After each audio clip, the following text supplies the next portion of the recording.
Moving on, let's get you even a quick review on Tata Consumer. Tata Consumer's Q3 earnings came in largely below estimates, with tea prices hiking affecting the margins. Snehi is here with more details on that. Snehi.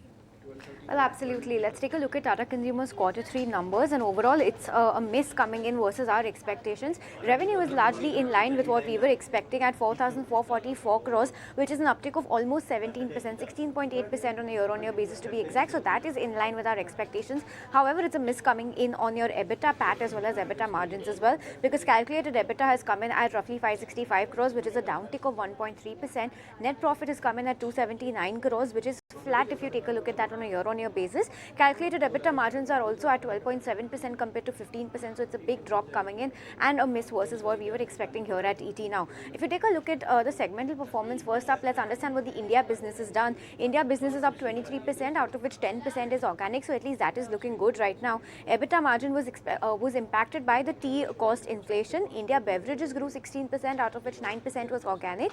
India packaged beverages grew 10%, with volumes growing 7%. This is something that is looking very healthy for the company. If you also take a look at what their tea business has done, the volumes have been very strong and they have also been stronger than the nearest competitor, which is HUL. So that is also looking very good for the tea business.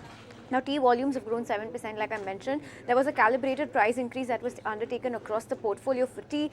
India food revenue also grew 31%, out of which 11% was organic. And salt, if you talk about this segment has also done very well because it saw a 7% value growth and 1% volume growth. They've also strengthened their market share by 110 bips further. Tata Sampann has also continued its strong performance with 23% growth. If you take a look at some other highlights, then Starbucks has opened 16 new stores during the quarter. And for the international business, they've recorded 8% revenue growth, 4% in terms of constant currency, and profitability has also improved across the board for the international businesses, roughly 35% higher on a year-on-year takeaway.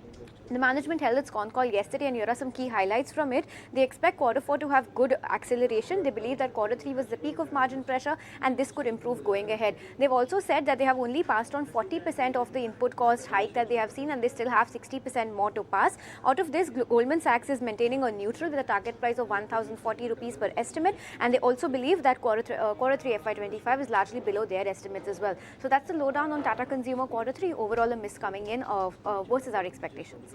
All right, thanks, Nehi, for getting us that update on both what the management then had to say and the earnings fine print. If you like this video, then like, share and subscribe to ET Now.